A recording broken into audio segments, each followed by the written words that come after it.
Hi friends, ഇന്നെല്ലാവർക്കും ഇഷ്ടപ്പെടുന്ന ഒരു ഒഴിച്ചുകറിയുടെ റെസിപ്പിയാണ്. അതിനായി ഞാനിവിടെ ഒരു 3 നാടൻ തക്കാളി എടുത്തിട്ടുണ്ട്. നല്ല പുളിയുള്ള തക്കാളി എടുക്കണം കേട്ടോ.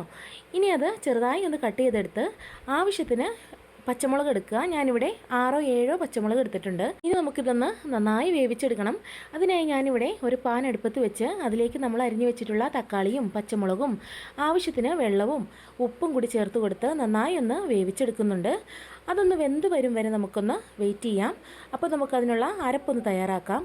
അതിനായി ഞാനിവിടെ 1 കപ്പ് തേങ്ങ, 3 4 അല്ലി ചുവന്നുള്ളി, കുറച്ച് ഒരു നുള്ള് ചെറിയ ജീരകം, കൂടെ ആവശ്യത്തിന് മഞ്ഞൾപ്പൊടിയും കൂടി ചേർത്ത് നന്നായി ഒന്ന് അരച്ചെടുക്കുന്നുണ്ട്.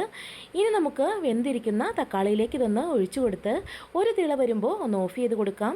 ഇനി നമുക്ക് താളിപ്പിനായി ഒരു പാൻ അടുപ്പത്ത് വെച്ച് അതിലേക്ക് ആവശ്യത്തിന് വെളിച്ചെണ്ണ ഒഴിച്ച് കടുകിട്ടൊന്ന് പൊട്ടി വരുമ്പോൾ അതിലേക്ക് നമുക്ക് അരിഞ്ഞു വെച്ചിട്ടുള്ള ചുവന്നുള്ളിയും കറിവേപ്പിലയും കൂടി ഒന്ന് ചേർത്ത് കൊടുത്ത് ബ്രൗൺ കളറായി വരുമ്പോൾ നമ്മുടെ കറിയിലേക്ക് ഒന്ന് ചേർത്ത് കൊടുക്കാം. നമ്മുടെ ടേസ്റ്റി തക്കാളിക്കറി ഇവിടെ റെഡിയായി കിട്ടും. എല്ലാവരും ഒന്ന് തയ്യാറാക്കി നോക്കൂ. Thank for watching. ബൈ.